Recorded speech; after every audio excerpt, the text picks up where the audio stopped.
إن الحمد لله نحمده ونستعينه ونستغفره ونعوذ بالله من شرور أنفسنا ومن سيئات أعمالنا من يهده الله فلا مضل له ومن يضلل فلا هادي له وأشهد أن لا إله إلا الله وحده لا شريك له له الملك وله الحمد وهو على كل شيء قدير وأشهد أن محمدا عبده ورسوله صلى الله عليه وعلى آله وصحبه ومن تبعهم بإحسان إلى يوم الدين أما بعد عباد الله يقول الله تعالى يا أيها الذين آمنوا اتقوا الله حق تقاته ولا تموتن إلا وأنتم مسلمون. Mga alipin ni Allah subhanahu wa ta'ala, parang kailan lang ay pinaghahandaan natin ang pagsapit ng buwan ng Ramadan. Parang kailan lang ay sinalubong natin ito ng may kagalakan at pananabik mula sa ating mga puso. Subalit sadyang kaibilis ng paglipas ng mga araw na hindi natin namalayan na tayo ay naririto ngayon sa lugar na ito ng dahil sa kanyang paglisan. Na para bang ipinaalaala sa atin na ang buhay natin sa mundo ay bilang lamang ng mga araw na lilisan din pagdating ng takdang panahon. Ganito ang buhay sa mundo, mga alipin ni Allah. Ang lahat ng naririto ay lumilisan. Walang bagay na naririto na hindi namamatay. Ang lahat ng bagay ay hindi mananatili magpakailanman. Ang bawat isa sa atin ay lilisan. At darating sa kanilang buhay na ang tanging dala ay kung ano ang kanyang pinagsumikapan sa mundo. Sinabi niya, فَمَنْ يَعْمَلْ مِثْقَالَ ذَرَّةٍ خَيْرًا يَرَهُ وَمَنْ يَعْمَلْ مِثْقَالَ ذَرَّةٍ شَرًّا يَرَهُ. Katiyakan, sino man ang gumawa ng isang katiting na timbang ng kabutihan, kanya itong matutunghayan. At sino man gumawa ng isang katiting na timbang ng kasamaan, kanya itong matutunghayan. Mga alipin ni Allah, ang bawat isa sa atin ay nagsumikap sa pagsamba kay Allah at sa paggawa ng mga kabutihan sa buwan ng Ramadan.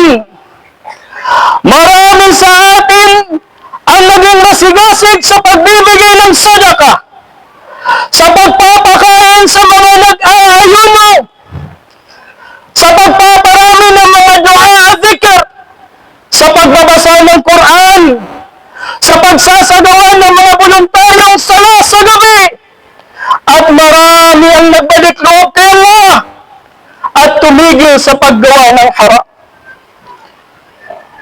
Subalit mga alipin ni Allah, sa paglipas ng buwan ng Ramadan, ikaw pa rin ba ang alipin ni Allah na nagsusumikap sa pagsamba sa Kanya? Ikaw pa rin ba ang alipin ni Allah na nagsusumikap sa paggawa ng kabutihan? Ikaw pa rin ba ang alipin ni Allah na sumusunod sa Kanyang mga kautusan? Ikaw pa rin ba ang alipin ni Allah na umiiwas sa Kanyang mga pinagbabawal? Ikaw pa rin ba ang alipin ni Allah na nagbalik loob sa Kanya? Mga kapatid sa pananampalataya, likas lamang sa ating katawan ng panghihina at pagkapagod sapagkat ito ay sadyang mahina. sa pagsamba kay Allah sa buwan ng Ramadan, sa pagbabasa ng Quran sa buong araw, at pagsasagawa ng Qiyamul Layl sa buong gabi, at sa paglipas ng buwan ng Ramadan ay nabawasan ang iyong mga pagsusumikap sa pagsamba kay Allah. Likas lamang ito sa ating lahat. Likas lamang ito sa ating lahat.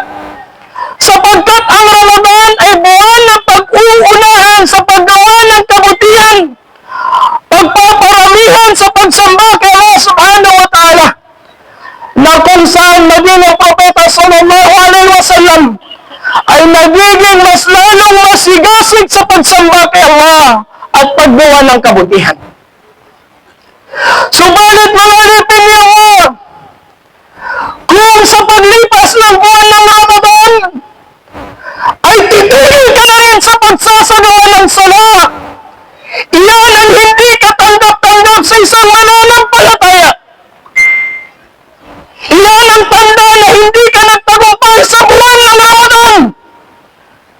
Bagkus iyan ang tunay na paggalugi sa paningin ni Allah subhanahu wa ta'ala. Tinanong ang isa sa mga salafus salih, hindi sa mga taong nagsusumikap lamang sa pagsamba kay Allah sa buwan ng Ramadan.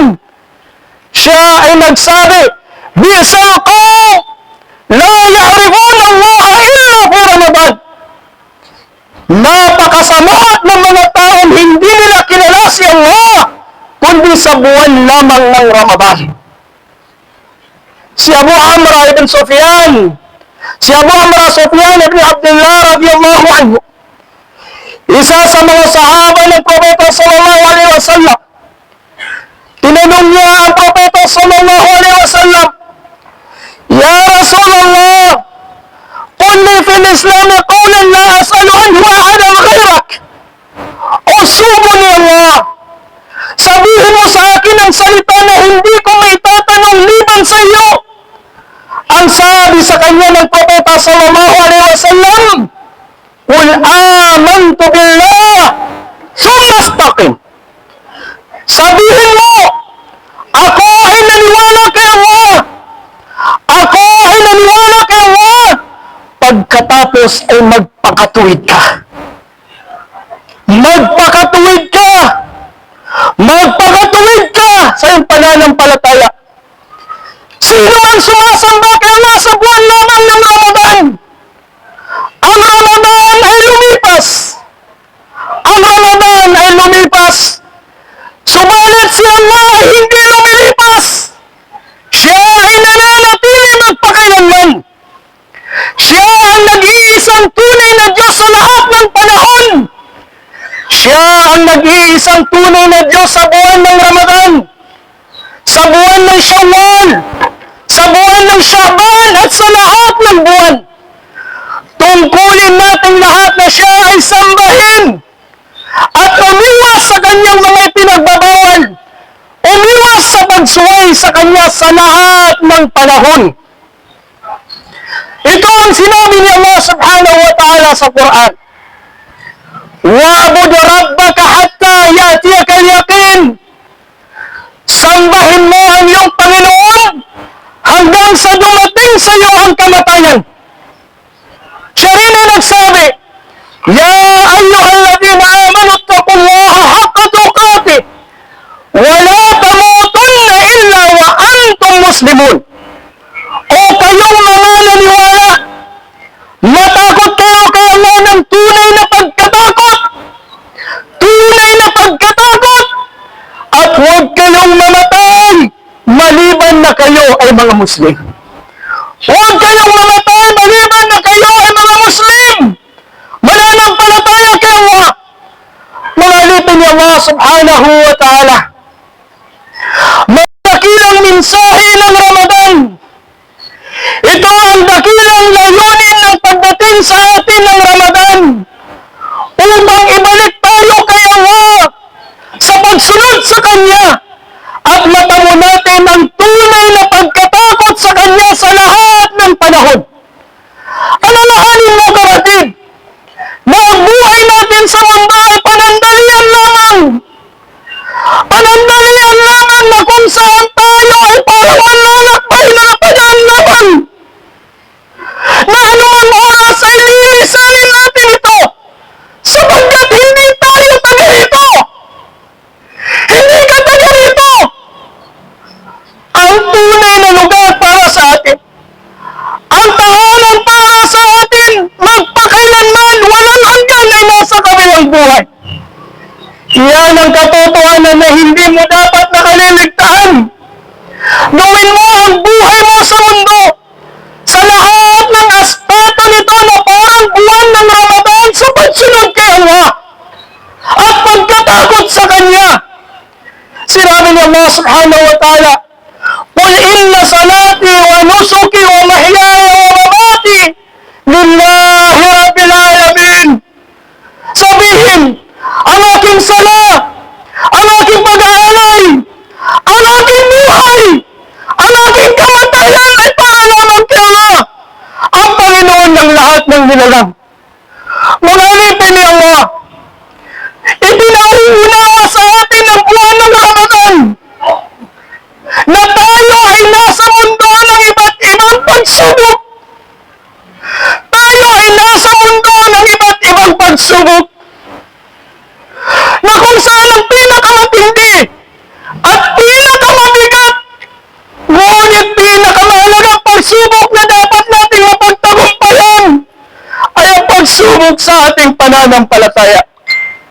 Sinabi ni Allah, "Ahasiban nasu ay yutraku ay yaqulu amanna wa hum la yuftanun."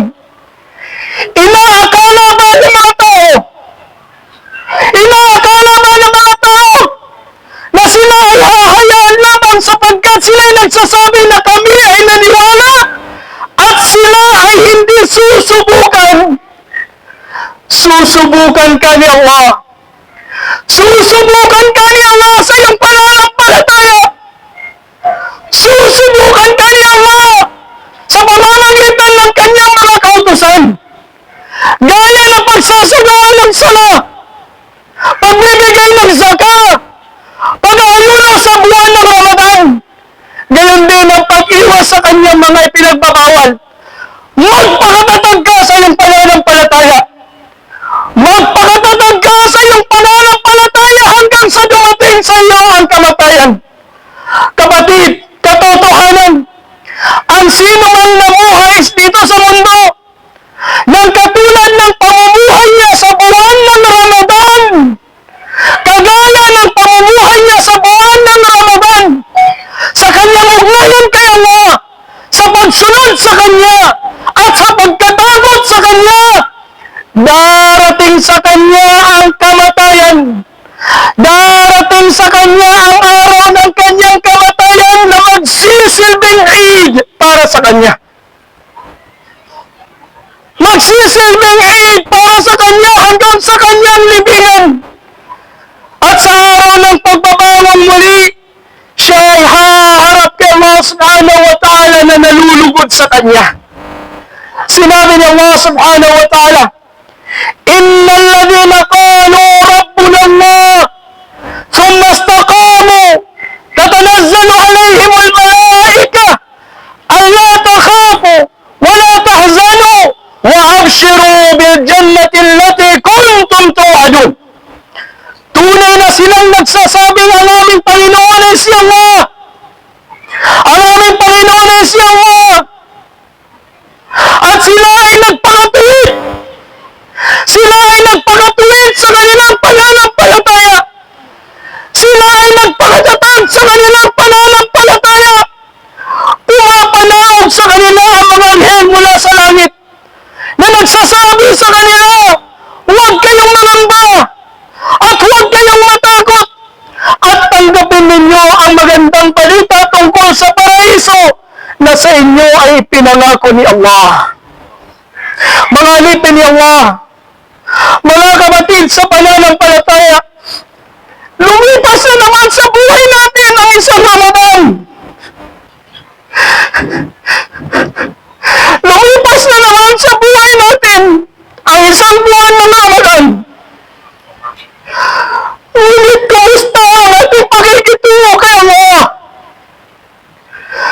Kumusta ang pakikitungo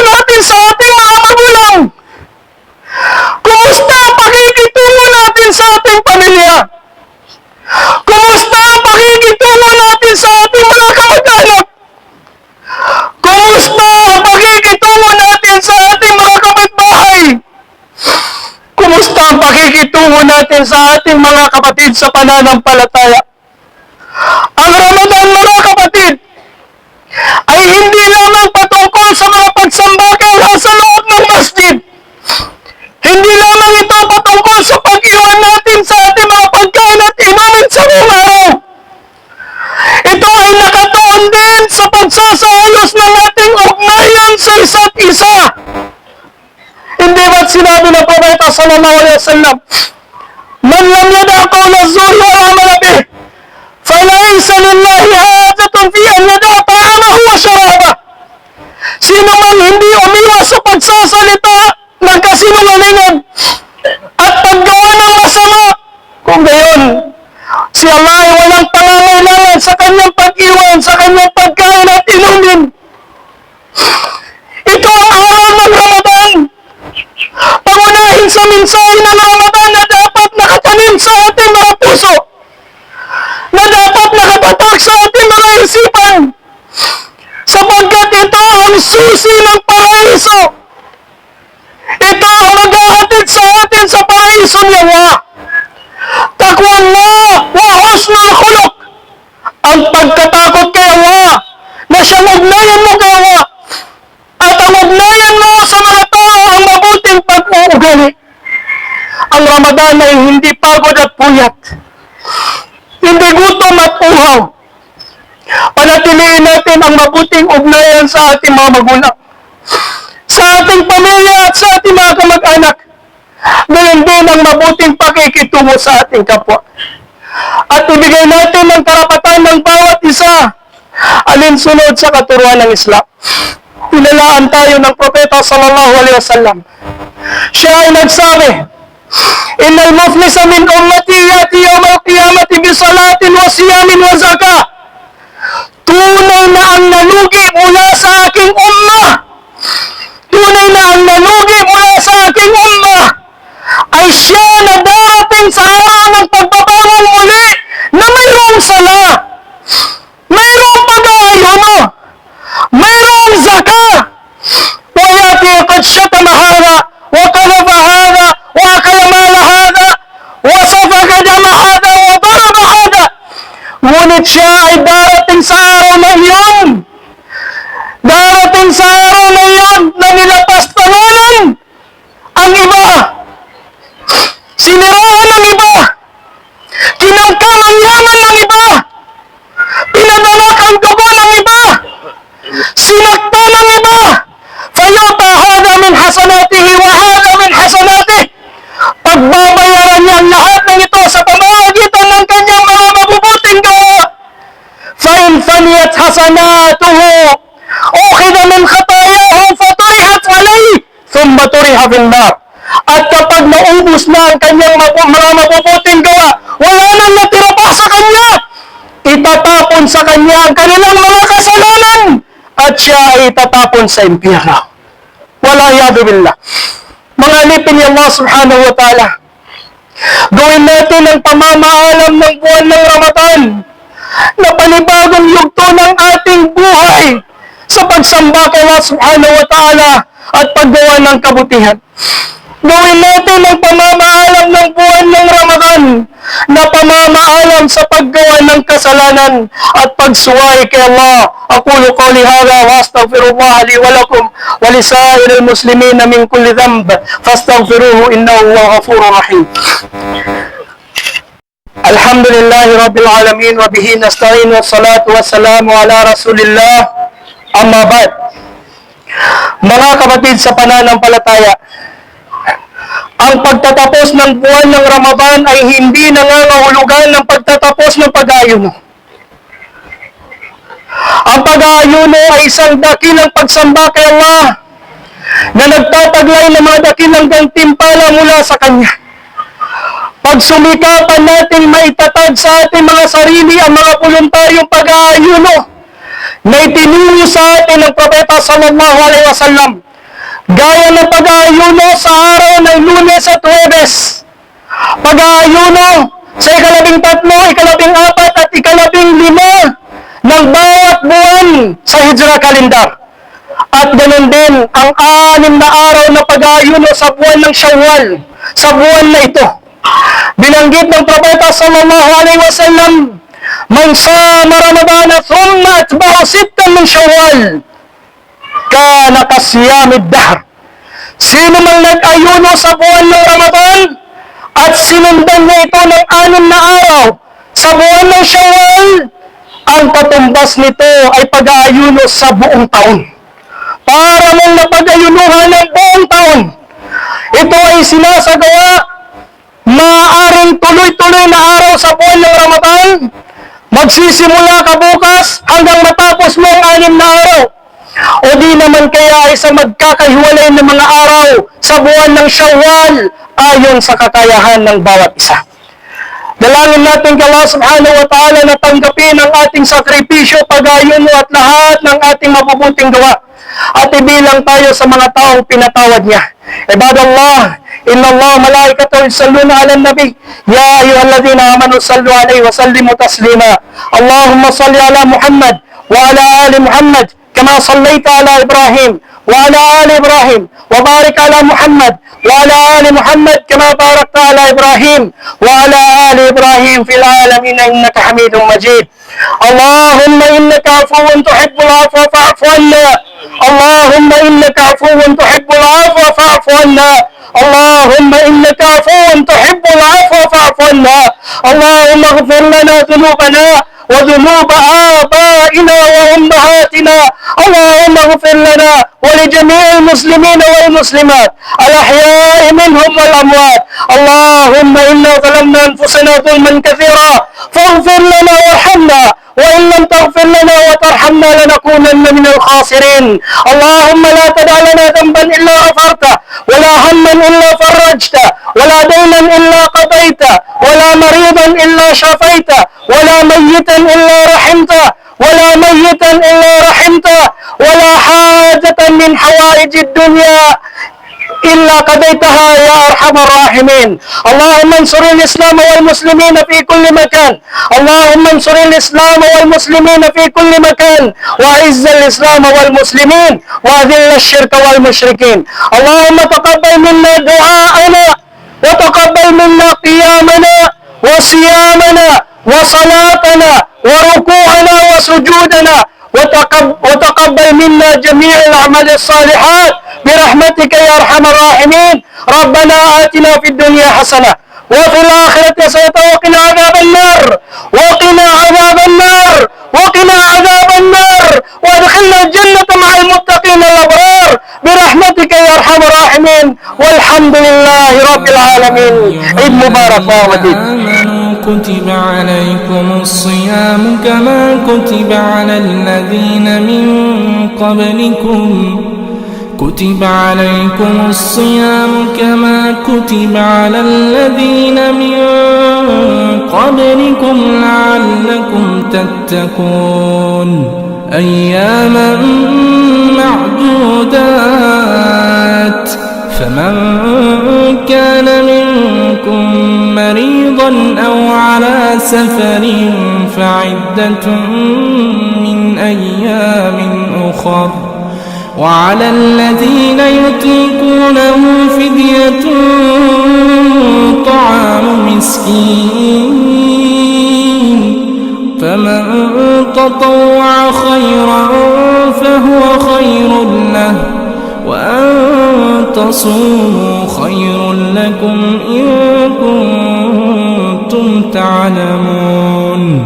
شهر رمضان الذي أنزل فيه القرآن هدى للناس وبينات من الهدى والفرقان، فمن شهد منكم الشهر فليصمه، ومن كان مريضا أو على سفر فعدة من أيام أخر، يريد الله بكم اليسر ولا يريد بكم العسر، لتكملوا العدة ولتكبروا الله على ما هداكم، ولتكبروا الله على ما هداكم ولعلكم تشكرون.